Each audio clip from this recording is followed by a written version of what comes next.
ఎక్కడుందా తల్లి? ఒకసారి చూడండి, ముగించేద్దాం. 12.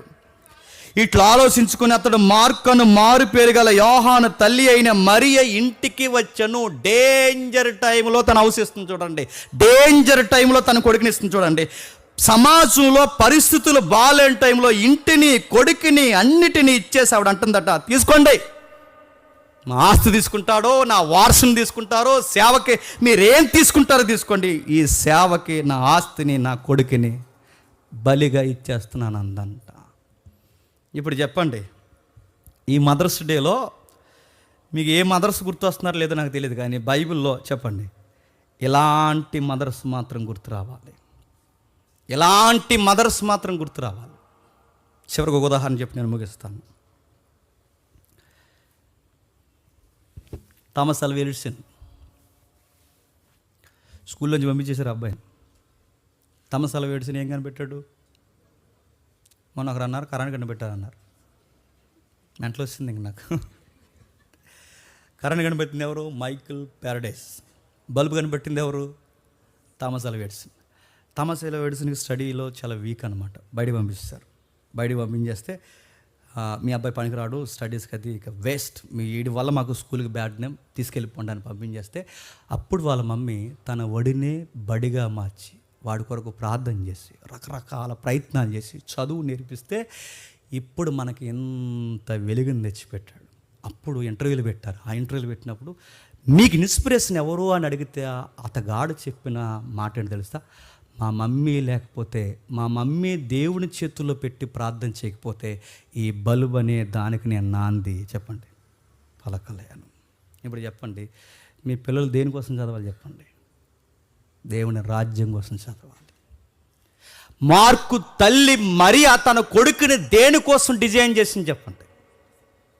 పెళ్ళిడికి వచ్చాడు కుర్రాడు, ఎర్రగా బుర్రకు ఉన్న పిల్ల ఎక్కడ ఉందని చూసిందా? ఏం చేసిందో తెలుసా?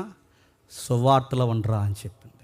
ప్రాబ్లమ్స్ వచ్చినా అక్కడ ఉండు, పెద్దోళ్ళు తిట్టినా అక్కడ ఉండు, నేను పేతురు గారు తిట్టినా, పౌలు గారు తిట్టినా, బర్నబా గారు తిట్టినా, ఎవరు తిట్టినా సంఘాన్ని వదులు రావద్దు, కనుక రావద్దు, అక్కడే ఉండు. సేవ చేస్తూ సువార్తలు రాసుకుంటూ, సేవ చేస్తూ సువార్త రాసుకుంటూ. చరిత్రలో మార్కు పరిస్థితి కూడా పరిచర్యలోనే కరిగిపోయిన కొవ్వొత్తులాగా మారిపోయాడు. ఇప్పుడు చెప్పండి, సంఘం విస్తరించాలంటే, సంఘం నిలబడాలంటే ఇలాంటి మదర్స్ కావాలి. అలాంటి మదర్స్ ఏరు? నేను ఎప్పుడు చెప్పిన జోకే మళ్ళీ చెప్తున్నాను ముగించే ముందు. యావే పెద్దమ్మ మానేసేవే సంఘాన్ని, ఈ సంఘం మానేసి ఆ సంఘానికి వెళ్తున్నావే పెద్దమ్మ అని అడిగితే అత్తమాలు ఏళ్ళు నా వైపు ఎత్తుతున్నాడు, మానేసాను అందంట. ఇంక నీకు ఏలెత్తకూడదు, నీకు ఏలెత్తకూడదు, నిన్ను ఏమనకూడదు, రామ్మ పొలం దేవి అని నిన్నేం చేయాలి చెప్పండి? గద్దిస్తారు, తిడతారు, అంటారు, మార్చుకోమని చెప్తారు. దాని వెనకాల నువ్వు నేర్చుకోవాల్సిన పాఠం ఏంటో తెలుసా? ఎవరిని చూడకుండా ఇదిగో ఈ సంఘానికి నా బిడ్డల్ని ఇస్తాను, నా ప్రేగు బంధాన్ని, నా కడుపు బంధాన్ని, నా కొడుకుల్ని, కూతుర్ని ఇదిగో ఆయన రాజ్య వ్యాప్తి కొరకు నేను ఇచ్చేస్తాను. అలాంటి తల్లులు కావాలి. తల్లుల్లో మరో పొరపాటు ఉంది. పూర్తిగా సేవలో ఉంటేనేమో చదువు ఎగ్గొడతారు, చదువులో పూర్తిగా ఉంటేనేమో సేవ ఎగ్గొడతారు.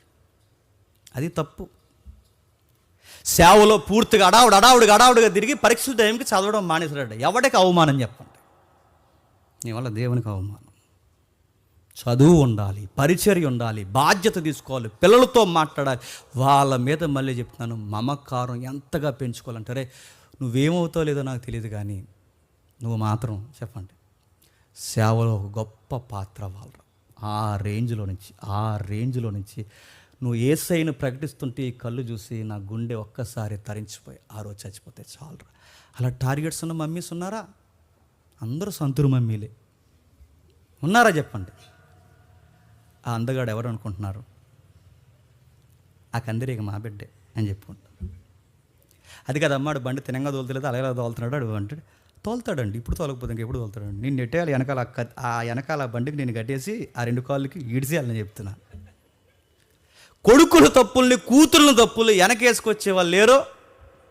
తన్ని తాడదీక మళ్ళీ చెప్తున్నాను, వెనకేసుకొచ్చే వాళ్ళు లేరు, ఉన్నారు.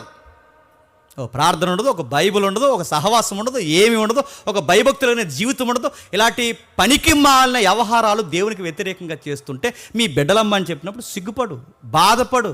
ఇలా ఉంటే దేవునికి బాధాకరమైన బిడ్డగా మారిపోతావరా, నేను ఎలాంటి పరిస్థితుల్లో మేము కన్నావరా అని దేవుని కొరకు ఒక ఉజ్జీవమైన కార్యక్రమానికి నాంది పలకడానికి కొన్ని మాటలు నేర్పించు. ఏమంటావో తెలుసా? ముగిస్తాను, ఒట్టే చెప్తున్నా. ఇంజనీర్ వైపు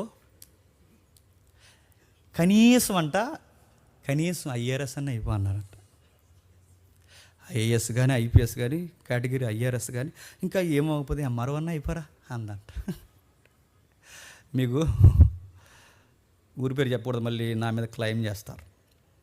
ఈ ఏరియాలో వాడు గ్రూప్స్ కొట్టాడు, సంబంధానికి వెళ్ళారు ఆ ఏరియాకి సంబంధానికి వెళ్తే ఆ ఏరియాలో జోకేడు చెప్పిన బాబు ఏం చేస్తున్నాడు అంటే మెయిన్స్ అయినాయి, రేపు మాకు ఇంటర్వ్యూ ఉంది, ఇంటర్వ్యూకి కూడా వెళ్ళాలి అంటే తెలుసు కదా ఏరియా, మేము మీటింగ్కి వెళ్ళిన ఏరియా పేరు చెప్పట్లేదు. ఆ ఏరియాలో జోక్ ఏంటంటే గ్రూప్స్ కొట్టాడా అంటే గ్రూప్లో ఏమంటారని అడిగితే ఐఏఎస్లు ఐపీఎస్లు ఉంటారు, ఐఆర్ఎస్లు ఉంటారు అంటే పని బీఈడీ చేసి మళ్ళీ పోయారా అన్నారంట. వాళ్ళకి మెంటలు వచ్చింది. ఐఆర్ఎస్ ఎక్కడ, ఐపీఎస్ ఎక్కడ, బీఈడీ ఎక్కడ, పని బాబుని బీఈడీ చేసి మళ్ళీ పోయారు అన్నారు. అంటే ఆ ఏరియాలో గొప్పేడు చెప్పిన టీచర్ అయిపోవడమే చెప్పండి కలెక్టర్ కన్నా గొప్ప. నేను మళ్ళీ అడుగుతున్నాను, చదివించండి, నేను చదివించొద్దంటలేదు, గవర్నమెంట్ ఉద్యోగాలు కొట్టించొద్దు, కానీ ఆ స్థాయిలో నుంచి ఆ నోరు ఎవరి కోసం మాట్లాడాలి చెప్పండి. అది గుర్తుపెట్టుకోండి. ఒక ఎస్తేర్ లాగా, ఇంకెవరన్నా చెప్పండి, ఒక యోసేపు లాగా, దానియేలు లాగా, ఇంకెవరన్నా చెప్పండి, ఎథెన్స్ రాజ్యాంగం ముందు నిలబడిన పౌలు గారి లాగా గొప్ప ప్రసంగాలు మన పిల్లలు మాట్లాడుతున్న నాలెడ్జ్కి పబ్లిక్ మరి చెప్తున్న మూతి మీద చేసుకుని నిలబడి ఇంత సబ్జెక్ట్ని కోట్ చేసి బైబిల్ చెప్తుంటే మనం ఎదిరించలేక ఏమైపోవాలి చెప్పినా, మాకు బాప్టిజాలు ఎప్పుడు ఇస్తారా అని అడగాలి. మన పిల్లలు అందుకే చదవాలి. ఒక బుక్ చదివినా, ఒక న్యూస్ పేపర్ చదివినా, ఏది చదివినా మన పిల్లలు అందుకే చదవాలి. మన ప్రభుని ఆ స్థాయిలోని సెలబ్రేషన్ ఇవ్వండి, అప్పుడు పెట్టండి స్టేటస్. ఏమని మీ తల్లులు కాబట్టి పెట్టండి స్టేటస్, థ్యాంక్ యూ మమ్మీ, ఈరోజు నేను ఈ స్థాయిలో ఉన్నానంటే నీ ప్రార్థన, నీ బైబిల్లోంచి నువ్వు నాకు కోట్ చేసిన రెఫరెన్స్, నువ్వు నన్ను ఎంకరేజ్ చేసిన విధానం, నేను ఈ స్థాయిలో ఉన్నాను కనుక నా వెనకాల ఎంత కన్నీటి ప్రార్థన చేసావు కనుక మనస్ఫూర్తిగా చెబుతున్నాను. చెప్పండి హ్యాపీ మదర్స్ డే మమ్మీ అని చెప్పండి.